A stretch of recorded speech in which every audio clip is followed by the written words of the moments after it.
नमस्कार दोस्तों, स्वागत है आपका हमारे YouTube चैनल पर 10 स्कॉलर्स अड्डा। एंड आज हम आपके लिए लेकर आए हैं एसएससी के सारे एग्जाम्स की detailed information. Because we have been getting a lot of queries lately regarding SSC exams, तो हमने डिसाइड किया है कि एक डिटेल्ड वीडियो जिसमें कि हम डिस्कस करेंगे एसएससी के किस एग्जाम के लिए क्या एज क्राइटेरिया है, क्या एजुकेशनल क्वालिफिकेशन है, क्या एग्जाम पैटर्न है एंड कौन कौन सी स्टेज होती है एग्जाम्स में। ठीक है, तो स्टार्ट करते हैं। उससे पहले छोटा सा मेरा इंट्रोडक्शन। ठीक है, तो हम स्टार्ट करते हैं। फर्स्ट है हमारा एसएससी जीडी जनरल ड्यूटी। जैसे कि हमको पता है जितने भी हमारे सेंट्रल आर्म पुलिस फोर्सेज हैं उसमें ये क्या बोलते हैं, आपका जनरल ड्यूटी कांस्टेबल्स का पोस्ट होता है, उसके लिए एग्जाम कराता है हमारा एसएससी। जिसमें कि जिसमें कि हमें हमारे पास सेक्शंस होते हैं चार। इंटेलिजेंट रीजनिंग, जीएस, आपका मैथ होता है एंड आपका इंग्लिश। ठीक है, ये चार सेक्शंस होते हैं। अब जो इंग्लिश एंड हिंदी है इसमें आपको पहले ही चॉइस करना पड़ता है। आप कर सकते हैं, आप इंग्लिश करेंगे तो आपके पास इंग्लिश का आएगा एंड आप हिंदी करेंगे तो हिंदी का आएगा। तो इसमें ऐसी कोई डरने की बात नहीं है कि मेरे को इंग्लिश नहीं आती या मेरे को हिंदी नहीं आती। आप अपने प्रेफरेंस के बेसिस पे कोई भी लैंग्वेज सेलेक्ट कर सकते हैं। ठीक है, computer based examination means online होगा। एग्जाम पैटर्न की बात करें तो टोटल क्वेश्चन है हमारे 80, जिसमें कि 2 मार्क्स पर question which makes it to 160 marks का टोटल एग्जाम होगा, जिसको कि आपको करने के लिए 60 मिनट्स मिलेंगे। नेगेटिव मार्किंग भी है एग्जाम में, 0.25 मार्क्स की नेगेटिव मार्किंग है, विच मेक्स इट टू, अगर आपके 4 क्वेश्चंस गलत होते हैं तो आपका 1 मार्क कट जाएगा। ठीक है, डिडक्टेड।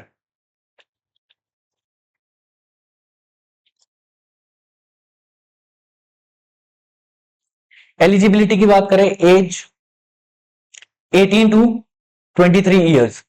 ठीक है, एंड एज रिलैक्सेशन भी है इसमें। अगर आप रिजर्व कैटेगरी से आते हैं तो कुछ एज रिलैक्सेशन भी प्रोवाइड करता है एसएससी। एजुकेशन की बात करें, एजुकेशन आपको 10th पास होना जरूरी है किसी भी बोर्ड से, मतलब रिकॉग्नाइज होना चाहिए वो गवर्नमेंट के थ्रू। एंड आपका 10th अगर आपने पास कर लिया तो आप इस एग्जाम को भर सकते हैं। सिलेक्शन प्रोसेस में आपका एक फर्स्ट जो एग्जाम होता है वो आपका होता है कंप्यूटर बेस्ड एग्जाम। उसके बाद होता है आपका पीएसटी फिजिकल स्टैंडर्ड टेस्ट, जिसमें आपका हाइट वेट वगैरह जो भी है वो चेक करते हैं। उसके बाद होता है फिजिकल एफिशिएंसी टेस्ट, जिसमें कि आपकी वही running, high jump, long jump. And then आपका medical examination. Last is there is no interview, कोई भी इंटरव्यू नहीं होता। तो बेसिकली अगर आपने चारों टेस्ट पास कर लिया तो आपका सिलेक्शन पक्का है। नेक्स्ट आते हैं हम CHSL. CHSL stands for combined higher secondary level. तो ये किन किन पोस्ट के लिए होता है? ये होता है हमारा डेटा एंट्री ऑपरेटर। ठीक है, डेटा एंट्री ऑपरेटर बेसिकली क्या होता है, जो भी गवर्नमेंट के रिकॉर्ड्स डेटाबेस को संभाल के मैनेज करके रखता है, वो बेसिकली इसका जॉब होता है डेटा एंट्री ऑपरेटर का। ठीक है, इसके अलावा कौन कौन सी पोस्ट हैं? लोअर डिवीजन क्लर्क हो गई एंड जूनियर सेक्रेटरीट असिस्टेंट हो गई। ठीक है, तो ये सारी की सारी जितने भी मिनिस्ट्रीज, डिपार्टमेंट्स, इवन अदरवाइज जितने भी पोस्ट बचे हैं, जितने भी डिपार्टमेंट बचे हैं, ministries and government of ministries of government of India के अलावा, उसमें ये उसके लिए पोस्ट है। ठीक है, एलिजिबिलिटी की अगर बात करें तो जो एज लिमिट है वो है हमारी 18 से 27 ईयर्स। एंड एजुकेशन क्वालिफिकेशन की बात करें तो 10th+2। तो अगर आपने 12th पास कर लिया है तो आप इसके लिए एलिजिबल है। ठीक है, एग्जाम पैटर्न की बात करें तो टीयर 1 जिसको हम प्री भी बोलते हैं, इसमें ऑब्जेक्टिव टाइप होता है। ऑब्वियसली सीबीई है, कंप्यूटर बेस्ड एग्जाम है। एमसीक्यू आएंगे आपको एंड जो नेगेटिव मार्किंग है 0.5 मार्क्स की है, मतलब 2 क्वेश्चंस अगर आपके गलत होते हैं तो 1 मार्क्स कट जाएगा, 1 मार्क कट जाएगा। 4 सेक्शंस आएंगे हमारे, इंग्लिश, क्वांट मींस आपका मैथमेटिक्स, जनरल अवेयरनेस, आपका जीएस एंड जनरल रीजनिंग हो गई आपकी सिंपल रीजनिंग, जिसमें कि टोटल बनेंगे 100 questions with a total of 200 marks. Tier 2 जो होगा जिसको हम मेंस भी बोलते हैं, उसमें जो हमारा फर्स्ट सेक्शन होगा, सेक्शन 1, उसमें आएंगी मैथमेटिक्स एंड रीजनिंग, जिसमें कि 30 क्वेश्चंस फ्रॉम बोथ सेक्शंस होंगे। ठीक है, टोटल 60 क्वेश्चंस हो गए एंड वन क्वेश्चन, एक क्वेश्चन होगा आपका 3 मार्क्स का, which make it to the total of 180 marks. ठीक है, सेक्शनल टाइमिंग है 60 मिनट्स है आपके पास, 1 घंटा, 1 घंटे में आपको ये 60 क्वेश्चंस करने हैं। ठीक है, जब तक ये 1 घंटा ओवर नहीं होगा तब तक आप सेक्शन 2 पे नहीं मूव कर सकते। सेक्शन 2 की जब बात करते हैं तो सेक्शन 2 में फर्स्ट इंग्लिश जिसके की 40 क्वेश्चंस एंड सेकंड जीएस जिसके आते हैं 20 क्वेश्चंस, तो टोटल बन जाएंगे ये 60 क्वेश्चंस एंड ये भी हो जाएंगे टोटल 180 मार्क्स के। तो total first section and second section के हो जाते हैं आपके 360 मार्क्स, जो कि आपका डिसाइड करेंगे रैंक एंड आपका सिलेक्शन। जो हमारा सेक्शन थर्ड है कंप्यूटर नॉलेज, उसमें 15 क्वेश्चंस आएंगे with a total of 45 marks and it is only of qualifying nature. Qualifying nature, ठीक है, सिर्फ क्वालिफाई करना है आपको, ये मेरिट डिसाइड नहीं करेगा, ना ये रैंक डिसाइड करेगा। सेशन 2 जो होगा उसमें 3 टेस्ट होंगे। सबसे पहला होगा skill test for DEO in ministry and departments. ठीक है, जितने भी मिनिस्ट्री एंड डिपार्टमेंट्स हैं उसमें skill test. Skill test basically is कि आपको एक्सेल चला के देखेंगे, आपको बोलेंगे एक्सेल चला के दिखाओ, कुछ बेसिक जो फंक्शंस होते हैं वो परफॉर्म करके दिखाओ। ठीक है, that is your skill test. Second is skill test for DEO except in department and ministry. Ministry and departments को छोड़ के जितने भी सेक्शंस बताएंगे गवर्नमेंट के, उसमें डीईओ की पोस्ट के लिए skill test. And third is typing test for LDCA, LDC lower division clerk, and JSA junior secretariat associate. तो इसमें आपका होगा टाइपिंग टेस्ट। ठीक है, पर्टिकुलर वर्ड्स देते हो पैराग्राफ एंड उसमें आपका वर्ड्स पर मिनट का जो स्पीड होता है टाइपिंग का वो टेस्ट होता है। नेक्स्ट इज हमारा कंबाइंड ग्रेजुएट लेवल एग्जामिनेशन जिसको हम सीजीएल भी बोलते हैं। ठीक है, ये किस किस के लिए होता है? To recruit candidate from for group B and C post under government of India. तो जितनी भी group B and group C post हैं, right from 2400 grade pay, 2800 grade pay हो गई, 4200 ग्रेड पे हो गई, 4600 ग्रेड पे हो गई एंड इवन 4800 ग्रेड पे। ठीक है, इन सारी जितनी भी पोस्ट आती हैं इसमें, फॉर एग्जांपल अगर मैं बात करूं पीए पोस्टल असिस्टेंट हो गई, ठीक है, ऑडिट ऑफिसर हो गई एंड आपका जीएसटी इंस्पेक्टर हो गया, एक्साइज इंस्पेक्टर हो गया, ठीक है, एएसओ हो गया, assistant section officer in MEA, ठीक है, एंड अदर मिनिस्ट्रीज, ये सारी की सारी, एंड आपका लास्ट में एएओ असिस्टेंट ऑडिट ऑफिसर हो गया। ये सारी की सारी जो भी पोस्ट हैं ये किसके अंडर आती है? सीजीएल के अंडर आती है। इसमें एलिजिबिलिटी क्या है? आपकी ग्रेजुएशन होनी चाहिए किसी भी रिकॉग्नाइज्ड यूनिवर्सिटी से, उसके साथ जो मिनिमम एज है वो होनी चाहिए 18 ईयर्स एंड मैक्सिमम एज होनी चाहिए 27 से 32 ईयर्स। अब ये क्या है, कितनी कितनी पोस्ट के लिए 18 से 27 चाहिए, मतलब मैक्सिमम एज 27 ईयर्स होनी चाहिए। ठीक है, जैसे पोस्टल असिस्टेंट हो गई, ऑडिट ऑफिसर हो गई, इनके लिए चाहिए आपको 27 मैक्सिमम एज। फिर किसी किसी के लिए 30 चाहिए मैक्सिमम एज, जैसे आपकी एएसओ हो गई, असिस्टेंट सेक्शन ऑफिसर, तो इसमें जो आपका मैक्सिमम एज है वो होना चाहिए 30 ईयर्स। एंड किसी किसी पोस्ट के लिए 32 ईयर्स। फॉर एग्जाम्पल अगर मैं जूनियर स्टैटिस्टिकल ऑफिसर जेएसओ की बात करूं तो उसमें चाहिए मैक्सिमम एज 32 ईयर्स। ठीक है, एग्जाम पैटर्न की बात करें तो टीयर 1 होता है हमारा, जिसमें कि आपके 100 क्वेश्चन आते हैं with a total of 200 marks and negative marking रहती है 0.5 मार्क्स पर रॉन्ग क्वेश्चन। ठीक है, मतलब अगर आप 2 क्वेश्चन गलत करोगे तो 1 मार्क आपका कट जाएगा। एग्जाम में क्या क्या पूछा जाता है? रीजनिंग आती है, मैथमेटिक्स आती है, जनरल अवेयरनेस आता है एंड इंग्लिश आता है। हर एक सेक्शन के आएंगे आपके 25 क्वेश्चन। ठीक है, तो इसकी अगर कट ऑफ की बात करें तो अराउंड 150 प्लस इसकी कट ऑफ जाती है प्रीलिम्स की, एंड लास्ट टाइम गई थी अराउंड 162। ठीक है, जो सेकंड टीयर है हमारा, उसमें जो फर्स्ट सेशन होता है वो होता है हमारा फर्स्ट सेशन में फर्स्ट सेक्शन होता है हमारा मैथमेटिक्स एंड रीजनिंग। इसमें अगेन सेक्शनल टाइमिंग रहता है 1 घंटे का, 1 आवर का सेक्शनल टाइमिंग रहता है। 60 क्वेश्चन आते हैं आपको, 30 मैथमेटिक्स के आएंगे, 30 रीजनिंग के आएंगे एंड ये टोटल हो जाएंगे आपके 180 मार्क्स, मतलब 3 मार्क्स पर क्वेश्चन। ठीक है, सेक्शन 2 होता है हमारा English and general awareness. English में आएंगे 45 क्वेश्चंस, जनरल अवेयरनेस में 25 क्वेश्चंस, तो ये बन जाएंगे 70 questions with a total of 210 marks. और ये जो सेक्शन 1 एंड 2 है कंबाइन करके टोटल बनता है 390 मार्क्स का।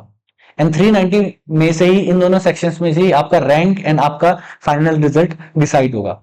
सेक्शन थर्ड जो है हमारा कंप्यूटर नॉलेज, 20 क्वेश्चन 60 मार्क्स, ये सिर्फ क्वालिफाइंग नेचर का होता है। इसमें अराउंड आपको 18 मार्क्स लेने होते हैं, 18 से ऊपर 18 प्लस मार्क्स लेने पड़ते हैं, जिससे कि आप इसको क्वालिफाई कर सकते हैं। ठीक है, अगर आप इसमें रह जाते हैं कंप्यूटर नॉलेज में सेक्शन थर्ड में, अगर आप 18 मार्क्स नहीं ले पाते तो आपका जो पूरा का पूरा वो एग्जाम है वो फेल हो जाएगा। ठीक है, इट डजेंट मैटर कि आपने first section and second section में 390 में से जितने मर्जी मार्क्स लिए हो। ठीक है, तो थर्ड वाले सेक्शन में आपको क्वालिफाई करना कंपलसरी है। उसके बाद जो सेशन 2 होता है हमारा मेंस में या टीयर 2 में, वो होता है डेटा एंट्री टेस्ट, जिसमें आपको लिखने पड़ते हैं 2000 वर्ड्स 15 मिनट्स के अंदर। ठीक है, तो ये हो गया हमारा सीजीएल का कंप्लीट इंफॉर्मेशन। नेक्स्ट है हमारा एमटीएस, मल्टी टास्किंग स्टाफ। ठीक है, अब ये मल्टी टास्किंग स्टाफ जो है ये होता है, ये कंडक्ट कराता है SSC to fill in various post of peon, draftsman, gardener etcetera, जो छोटी छोटी पोस्ट होती हैं मिनिस्ट्रीज एंड डिपार्टमेंट में, उनकी पोस्ट को फिल कराने के लिए ये एग्जाम होता है। ठीक है, एलिजिबिलिटी क्या है? एलिजिबिलिटी है 10th क्लास। आप अगर 10th क्लास पास कर चुके हैं तो आप इसको फिल कर सकते हैं। एज लिमिट की बात करें तो कुछ पोस्ट जैसे हमारी मल्टीटास्किंग स्टाफ नॉन टेक्निकल की अगर बात करें तो 18 से 25 ईयर्स, और अगर हवलदार इन सीबीआईसी एंड सीबीएन और कुछ अदर पोस्ट की बात करें तो 18 से 27 ईयर्स। एग्जाम पैटर्न की बात करें, एग्जाम पैटर्न 3 स्टेज में होता है। फर्स्ट होता है हमारा कंप्यूटर बेस्ड टेस्ट। ठीक है, जिसकी अगर हम डिटेल में बात करें तो 2 सेशन होते हैं, सेशन 1 एंड सेशन 2। सेशन 1 में होता है हमारा numerical, basically mathematics and reasoning, जिसमें कि 20 क्वेश्चन आएंगे। तो 20 क्वेश्चन और एक क्वेश्चन होगा 3 मार्क्स का, तो टोटल सेशन 1 बन जाता है हमारा 120 मार्क्स का। ठीक है, एंड सेशन 2 जो होता है हमारा इंग्लिश एंड जीएस, जिसमें कि टोटल आते हैं 50 क्वेश्चन एंड 25 क्वेश्चन ईच, और एक क्वेश्चन होगा 3 मार्क्स का, तो ये बन जाएगा 150 मार्क्स का। ठीक है, तो टोटल बन जाता है 270 मार्क्स का। अब ध्यान रखने वाली बात यह है कि जो सिर्फ सेशन 2 है, सेशन 2 जो है सिर्फ इसमें ही नेगेटिव मार्किंग होती है। ठीक है, जो हमारा सेशन 1 है इसमें no negative marking, no negative marking. तो जो स्टेज 1 को क्लियर कर लेते हैं उनका होता है फिर स्टेज 2 फिजिकल स्टैंडर्ड टेस्ट, जिसको हम PST and physical efficiency test होता है। ठीक है, उसके बाद जो स्टेज 2 को क्रॉस कर लेते हैं उनका होता है स्टेज 3 में सीबी2, सॉरी सॉरी सॉरी सॉरी जो स्टेज 1 को मल्टीटास्किंग स्टाफ में जो स्टेज 1 को क्लियर कर लेते हैं उनके बाद उनका होता है पीईटी। ठीक है, physical efficiency test, and then जो उसको भी क्लियर कर लेते हैं उनका होता है डीवी, डॉक्यूमेंट वेरिफिकेशन। इसके बाद बात करते हैं the last important exam CPO, central police organisation. अब जो इसमें पोस्ट है, ये जो एग्जाम होता है ये होता है सब inspectors in Delhi police and आपका जो सेंट्रल आर्म पुलिस फोर्सेस होती हैं, जैसे बीएसएफ हो गई, सीआरपीएफ हो गई, सीआईएसएफ हो गई, एसएसबी हो गई, इन सभी फोर्सेस में, पैरामिलिट्री फोर्सेस में जो एसआई का पोस्ट होता है, एसआई की पोस्ट के लिए एग्जाम कंडक्ट होता है। ठीक है, एलिजिबिलिटी एज जो है वो 20 से 25 ईयर्स। ठीक है, एजुकेशनल क्वालिफिकेशन आपको इसके लिए भी क्या चाहिए? ग्रेजुएशन चाहिए। ठीक है, उसके बाद एग्जाम पैटर्न की बात करें तो सबसे पहला होता है हमारा सीबीटी 1, कंप्यूटर बेस्ड टेस्ट 1, जिसमें कि आपके पास आती है reasoning, mathematics, English and general awareness, जिसके क्या होते हैं टोटल 100 क्वेश्चंस एंड मार्क्स होते हैं 200। ठीक है, स्टेज 2 में अगर बात करें तो physical standard test, same PST and PET, physical efficiency test. जिनका स्टेज 2 क्लियर हो जाता है वो जाते हैं स्टेज 3 में, जिसमें की होता है सीबीटी 2, कंप्यूटर बेस्ड टेस्ट 2, जिसमें कि सिर्फ इंग्लिश पूछी जाती है, जिसमें 200 क्वेश्चंस होते हैं एंड टोटल होते हैं 200 मार्क्स। ठीक है, देन इज स्टेज 4, ये होता है हमारा DME, detailed medical examination, which is followed by जिनका क्लियर था फॉलोड बाय डॉक्यूमेंट वेरिफिकेशन। तो ये था हमारा सीपीओ। ठीक है, तो इसी के साथ हमने इस पूरी वीडियो में डिटेल में डिस्कस किया एसएससी की जो top 5 post and top 5 exams हैं। जीडी हो गया हमारा, एंड सीएचएसएल हो गया, सीजीएल हो गया, मल्टीटास्किंग स्टाफ हो गया एंड सीपीओ हो गया। ठीक है, इन सबकी जो एलिजिबिलिटी है कि एग्जाम को भरने का क्राइटेरिया क्या है, ठीक है, किस कौन कौन एलिजिबल है, कौन कौन नहीं है, उस हमने डिस्कस कर लिया है। अब जो नेक्स्ट वीडियो आएगी उसमें हम डिस्कस करेंगे how to prepare for these examination, ठीक है, एग्जाम वाइज डिस्कस करेंगे किसका क्या लेवल है, किसके लिए कितना पढ़ना है, कौन कौन से सोर्सेज से पढ़ना है, and how we are going to help you if in any case you seek our help, ठीक है। तब तक आप सभी लोगों को I wish you all the best for your exams, upcoming exams, and I wish you all the best for your study, ठीक है। आप सही पढ़ते रहिए and like the channel, share the channel, subscribe the channel, share करें अपने दोस्तों के साथ जो प्रिपेयर कर रहे हैं वेरियस एसएससी एग्जाम्स के लिए, ठीक है। तो till then thank you and take care of yourselves.